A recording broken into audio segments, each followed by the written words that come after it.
अगर ये हम 5.5% से इमेजिन करें कि डीवैल्यू हुआ over the period of 20-21 years, तो ये इस वक्त हमारे पास 176 के ऊपर स्टैंड कर रहा होता, और अगर ये 6% के ऊपर डीवैल्यू होता तो इस वक्त 186 की वैल्यू होती। आप चार्ट के अंदर देख सकते हैं कि किस तरह से जो हमारा एक्चुअल रेट है वो किस तरह से उसने अपने आप को एडजस्ट किया हर दफा। आजकल रुपी डिवैल्यूएशन का फिनोमेना सबके लिए परेशानी का रीजन बना हुआ है। आई थॉट उसमें कुछ फैक्ट्स क्लियर होने चाहिए। इस वीडियो में आपको वो फैक्ट्स पता चलेंगे जो नॉर्मली पीकेआर डिवैल्यूएशन को जब डिस्कस करते हैं तो वो अंडर कंसिडरेशन नहीं रखते, और हम इस वीडियो में डेटा बैक डिस्कशन करेंगे, सेंसेशन प्रोड्यूस नहीं करेंगे। आखिर में हम ओवरसीज पाकिस्तानी के बारे में बात करेंगे कि वो किस तरह से अपना रिस्क मिटिगेट कर सकते हैं और जो डिवैल्यूएशन का इम्पैक्ट है उनकी इन्वेस्टमेंट के ऊपर वो कम से कम कर सकते हैं। Without further do, let's begin.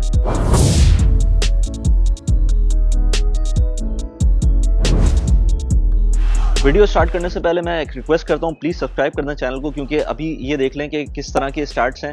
ज्यादातर लोग वही हैं जो अनसब्सक्राइब चैनल को देख रहे हैं। प्लीज सब्सक्राइब द चैनल और लाइक कर दें वीडियो को। फॉर द लॉन्गेस्ट टाइम जब से हमने अकल थोड़ी सी आई है और हमने देखना शुरू किया ट्रेंड्स को और थोड़ी सी समझना शुरू किया कि चीजें किस तरह चल रही हैं, तो हमने यही देखा और सुना है कि भाई रुपी तो हमेशा डिवैल्यू होता है और अपनी इन्वेस्टमेंट नहीं करनी चाहिए पाकिस्तान के अंदर, क्योंकि वो बुरी तरह से डिवैल्यू हो जाता है रुपी और आपकी इन्वेस्टमेंट को इम्पैक्ट पड़ता है। कुछ लोग तो ये भी कहते हैं कि आप भाई डॉलर लेके रख लें और फजूल में जो है ना आप कहीं और इन्वेस्ट ना करें, पाकिस्तान के अंदर तो हमेशा बुराई आती है।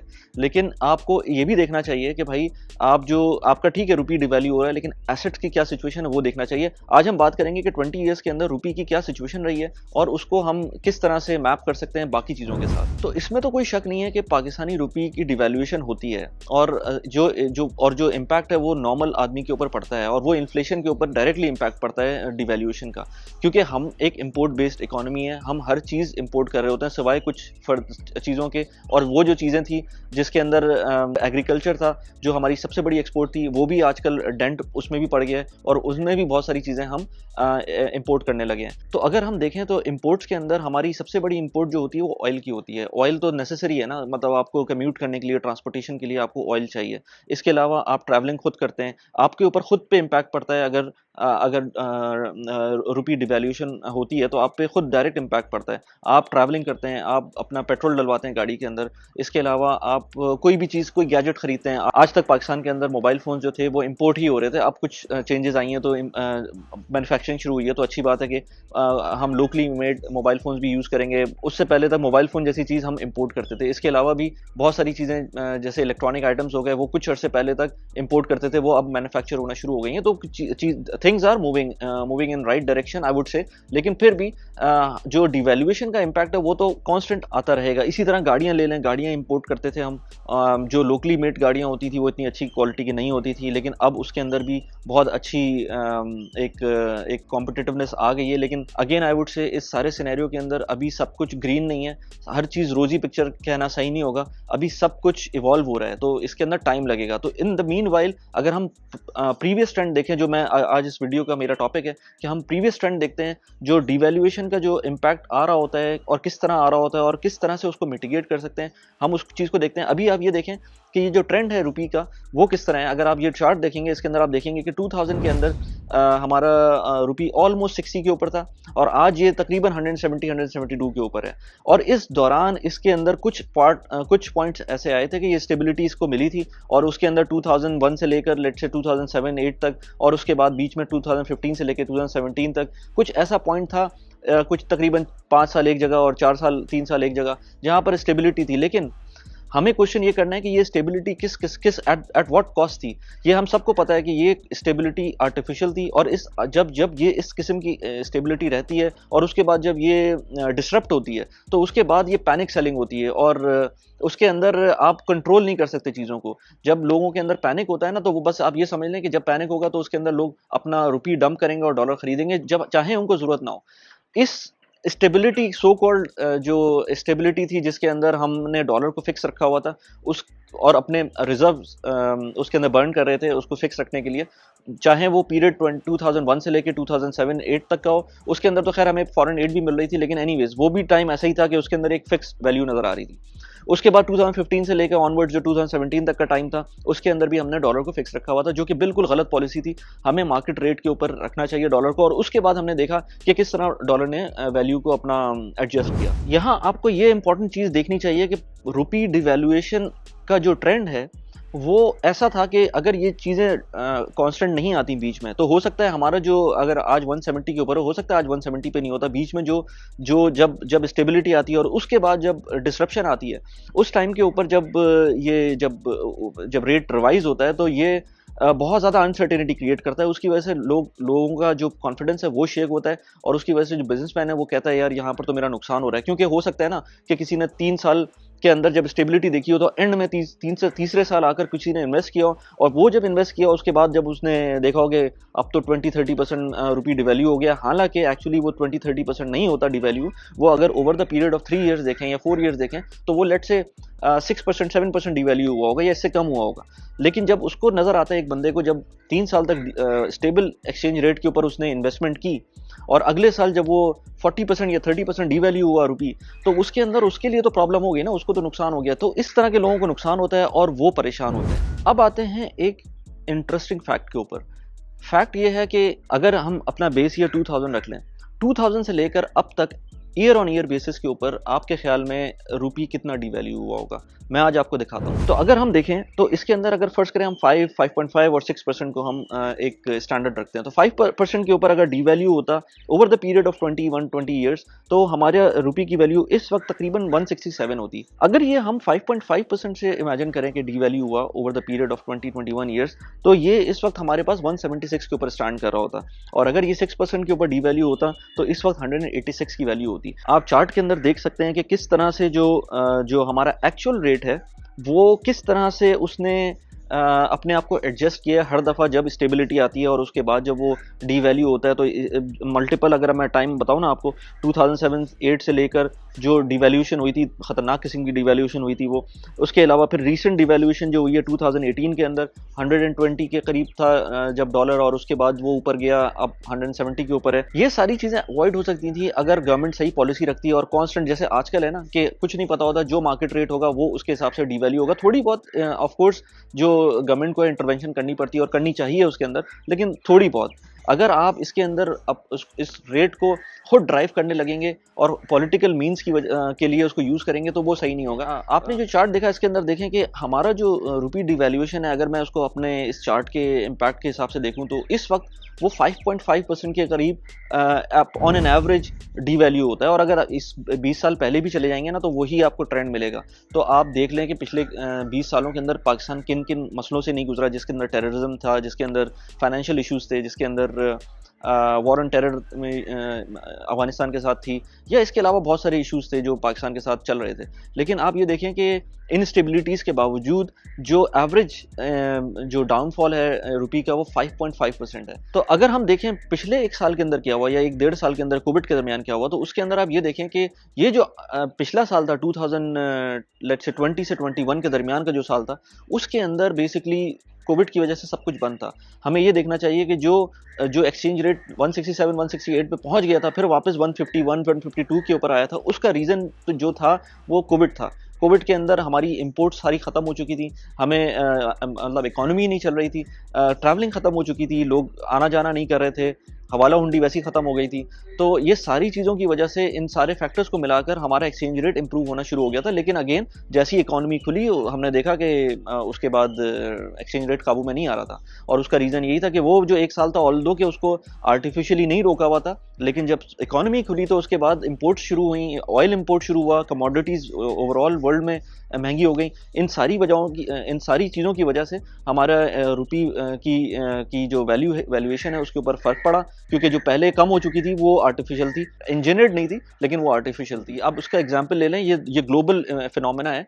मैं आपको एग्जांपल देता हूँ। मेरे एक जानने वाले हैं जिनके एक फ्रेंड हैं जिन्होंने टेस्ला ऑर्डर की थी दुबई के अंदर।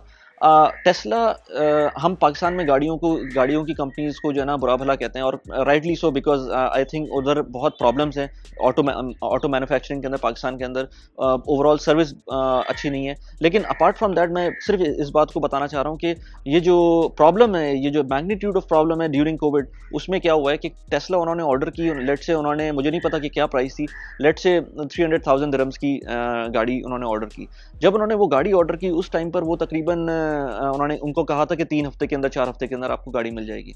लेकिन वो इवेंचुअली लेट होते होते, क्योंकि कोविड आ गया था और उसके बाद काफ़ी रिस्ट्रिक्शंस हो गई थी, तो वो ये सप्लाई चेन के जो इश्यूज थे, फिर चिप के इश्यूज थे, उनको वो गाड़ी 6 महीने तक नहीं मिली। और 6 महीने बाद टेस्ला उनको बोलती है कि आपको $6,000 ऊपर देने हैं, यानी कि तकरीबन 22,000 दिरहम्स ऊपर देने हैं, यानी कि 3 लाख की गाड़ी उन्होंने बुक कराई थी, जो कि उनको मिल जानी चाहिए थी। मैं तो कह रहा था कि उनको थोड़ी कंपनसेशन मिलनी चाहिए थी, उनको कंपनसेशन नहीं मिली, उनको एक्स्ट्रा पैसे मांगे उन्होंने टेस्ला ने कि भाई इतने एक्स्ट्रा पैसे दें, $6-7 हज़ार मांगे थे मेरे ख्याल से, वो दें, उसके बाद आपको गाड़ी मिलेगी। वो भी अभी भी मतलब दे वर नॉट श्योर कि कब मिलेगी, लेकिन पैसे एक्स्ट्रा मांग लिए थे। तो ये तो मैं एग्जांपल दिया आपको, पाकिस्तान के अंदर तो ऐसा रेगुलरली होता है, नॉर्मल डेज में होता है, तो ये नहीं होना चाहिए। लेकिन ये कि ये एक मैग्नीट्यूड मैं आपको बता रहा हूँ कि इशू था वहाँ पर। हमें बीइंग पाकिस्तानी या बीइंग ओवरसीज पाकिस्तानी, जैसे मैंने शुरू में कहा कि मैं आपको बताऊँ कि कौन सा ऐसा एक आइडिया है कि आप लें और उससे आपको अपना रिस्क मिटिगेट कर सकें, रिस्क को कम से कम कर सकें। उसके अंदर एक इंपॉर्टेंट चीज़ ये देखें आप, कि मैंने आपको बताया ना कि आपको पाकिस्तानी रुपी जो है ना 5.5% से एनुअल डिप्रिशिएट करेगा। आप उसका जो बेंचमार्क है वो 2000 रख लें। 2000 से लेकर अब तक वो 5.5% एनुअली डिप्रिशिएट किया है। अगर फर्ज करें आप 2000 लेट से 2015 में होते, 15 से लेकर 17 तक जाते, आप डिप्रिसिएशन देख लें उसकी डिप्रिसिएशन आई वुड से लेस देन 5.5% हुई है उन 3-4 सालों के अंदर। जब वो कम हुई है तो आपका ऑटोमेटिकली, और फिर आप देख लें स्टेट बैंक के रिजर्व क्या है, करंट अकाउंट डेफिसिट कितना है पाकिस्तान का, ये सारी अगर आप इंडिकेटर आप देख लें ना एक दफ़ा, तो आपको खुद पता चल जाएगा कि आपका जो रुपी है ये सही वैल्यू पे खड़ा हुआ है या इसको आर्टिफिशियली रोका हुआ है। अगर तो आर्टिफिशियली रोका हुआ है तो आपको फौरन से पेशतर अपनी इन्वेस्टमेंट को थोड़ा होल्ड कर लेना चाहिए पाकिस्तानी रुपी के अंदर। जो भी इन्वेस्टमेंट करें उसके हिसाब से करें। आप ये देखें 2017 के अंदर किसी ने इन्वेस्ट कर दिया होगा ना स्टॉक मार्केट के अंदर, आज तक वो पॉजिटिव में नहीं होगा। इसके बारे में मैंने वीडियोस बनाई हुई हैं स्टॉक मार्केट के बारे में। लेकिन स्टॉक मार्केट में अगर किसी ने 2000 में इन्वेस्ट किया होगा, अगेन 2017 में भी ऐसा नहीं है कि किसी ने इन्वेस्ट किया हो तो बिल्कुल ही लॉस के अंदर होगा। ऑफ कोर्स इवेंचुअली जब टाइम गुजरेगा, जब हालात बेहतर होंगे, तो वो स्टॉक मार्केट भी ऊपर जाएगी और सारी चीज़ें इंप्रूव करेंगी और वो इवेंचुअली फायदे में आएंगे वो। लेकिन क्योंकि वो 2017 ऐसा टाइम था डॉलर पॉइंट ऑफ व्यू से कि आपने गलत टाइम पे इन्वेस्ट कर दिया था। मतलब मैं तो नहीं कह सकता गलत टाइम पे इन्वेस्ट किया था, लेकिन आपकी किस्मत ऐसी थी कि उसके बाद रुपी गिर गया। लेकिन ये कि अगर मुझसे आज कोई पूछे तो मैं ये कहूँगा ये फेयर वैल्यू है रुपी की। इसके बाद कोई आप इन्वेस्टमेंट करते हैं पाकिस्तान के अंदर, तो ये इमेजिन करके इन्वेस्टमेंट करें कि अगले लेट से हर साल ये 5.5%, 5.5% रिडक्शन आएगी इसकी रुपी के अंदर। अगर आपको रिपैट्रिएट करना है आफ्टर 10 ईयर्स, तो आपको ये सोच के करना है कि over the period of let's say 10 years मैं तकरीबन 50% डीवैल्यू हो चुका होगा मेरा। लेकिन एट द सेम टाइम जो आपकी इन्वेस्टमेंट है वो कितनी ग्रो की होगी, इसकी एग्जाम्पल लेते हैं। एग्जाम्पल ये है कि 2000 के अंदर स्टॉक मार्केट तकरीबन कोई आई थिंक 2000 पॉइंट्स के ऊपर थी, और इस वक्त स्टॉक मार्केट तकरीबन 47,000 के ऊपर है। तो आपकी जो ग्रोथ है स्टॉक मार्केट के अंदर वो है तकरीबन कोई 15 to between 15 and 20 times in the last 20 years. लेकिन अगर आप इसी पीरियड में जो रुपी डिवैल्यूएशन हुई है उसके अंदर देखेंगे तो वो तकरीबन कोई 3 टाइम्स डिवैल्यूएशन हुई है। यानी कि आपको इवेंचुअली फायदा ही फायदा है, उसके अंदर 5 टाइम्स का फायदा है डॉलर टर्म्स के अंदर स्टॉक मार्केट के अंदर इन्वेस्ट करके। इसके ऊपर भी मैंने एक वीडियो बनाई थी कि कितना फायदा हुआ है। अब मुझे नहीं पता कि इससे पहले ये वीडियो आएगी या उसके बाद वीडियो आएगी, लेकिन एनीवेज मैं बाद में लिंक लगा दूंगा इसके अंदर। लेकिन उसके अंदर आपको मैं बताऊंगा कि किस तरह से रुपी डिवैल्यूएशन का फायदा और जो नुकसान है वो आपने मिटिगेट किया over the long period of time, क्योंकि आपकी जो एसेट वैल्यू है वो इतनी बढ़ गई। इसी तरह घरों का मामला अगर देखें, घरों की प्राइसेस 10 टू 12 टाइम्स, 13 टाइम्स भी बढ़ी है 20 सालों के अंदर। लेकिन अगेन रुपी जो डिवैल्यू हुआ है वो सिर्फ 3 टाइम्स डिवैल्यू हुआ है। यानी कि अगर 60 का था तो वो 180 170 का अगर मैं अज्यूम करूँ तो 3 टाइम से भी कम डिवैल्यू हुआ है। अगेन चाहे प्रॉपर्टी ले लें चाहे स्टॉक मार्केट ले लें, over the long period of time उसने बीट किया है रुपी डिवैल्यूएशन को। अब अगेन प्रॉब्लम ये आती है कि अगर किसी ने 2017 में स्टॉक में इन्वेस्ट कर दिया हो या 2017 में प्रॉपर्टी में इन्वेस्ट कर दिया हो, तो वो ओवर द लास्ट 3 इयर्स वो बुरे गए हैं, जिसके अंदर रुपी डिवैल्यू हुआ है कॉन्स्टेंटली, वो इम्पैक्ट ज़्यादा आ जाता है। लेकिन अगेन उसको 10 साल के ऊपर देखेंगे तो वो इम्पैक्ट कम हो जाता है। और इसी तरह मैं कहूँगा कि अगर आपको आगे भी कोई जो इन्वेस्टमेंट करनी है उसको उसको ये उसमें ये देखें कि रुपी डिप्रिसिएशन आप बेंचमार्क बना लें 2020 को और 2000 को, और 2000 से लेकर अब तक किस तरह से रुपी ने परफॉर्म किया। अगर वो 5.5% से डिवैल्यू हो गया है अब तक, फिर आप उसको बेंचमार्क बना के एक रेगुलर तरह से इन्वेस्टमेंट कर सकते हैं। अपनी इन्वेस्टमेंट ये सोच करके 5.5% से डिवैल्यू होगी, अगर ये इन्वेस्टमेंट लेट से 1 साल के अंदर आपको 2 साल के अंदर लेट से 30% इन्वेस्टमेंट का रिटर्न देती है, जो कि मैं नहीं बता सकता कि कहाँ मिलेगा, ऑफ कोर्स मेरे पास क्रिस्टल बॉल नहीं है, लेकिन अगर वो दे रही है तो ऑफ कोर्स आप सिर्फ 5.5% माइनस करेंगे, या लेट से 2 साल के आप 11-12% माइनस कर दें, फिर भी आपको अगर 30% उसने फ़ायदा दे दिया तो आपको तकरीबन 20% 15% का तो फ़ायदा हो ही रहा है डॉलर टर्म्स के अंदर। तो इसलिए keep this thing in mind, कभी भी पाकिस्तान जैसे मुल्क में इन्वेस्ट करने से पहले ये थोड़ी सी कैलकुलेशन कर लें। हर जो इमर्जिंग मार्केट है उसके अंदर ये डिवैल्यूएशन का प्रॉब्लम रहता है। टर्की का एग्जांपल आपके सामने, इवन इंडिया के अंदर डिवैल्यूएशन होती है। मैंने कैलकुलेट किया था, अभी मुझे एग्जैक्टली याद नहीं आ रहा, पाकिस्तान में अगर ये फिगर जो 5.5 की है वो इंडिया के अंदर 3% की है, यानी कि 2000 से लेकर अब तक इंडियन करेंसी तकरीबन 3% के करीब डिवैल्यू हुई है year on year basis. Pakistan के अंदर ये वैल्यू ज़्यादा है, 5.5% है, लेकिन again it's up to you कि आप किस इन्वेस्टमेंट के अंदर जा रहे हैं। लेकिन मेरा पॉइंट ऑफ व्यू सिर्फ ये है कि आप डरें नहीं इस चीज़ को लेकर कि इन्वेस्टमेंट करने में आपका कोई नुकसान होगा, क्योंकि ये आपको थोड़ी सी कैलकुलेशन करके आप करेंगे तो इंशाल्लाह कोई प्रॉब्लम नहीं होगी। कैसी लगी वीडियो प्लीज़ मुझे बताइएगा। Thanks for watching the video, bye bye.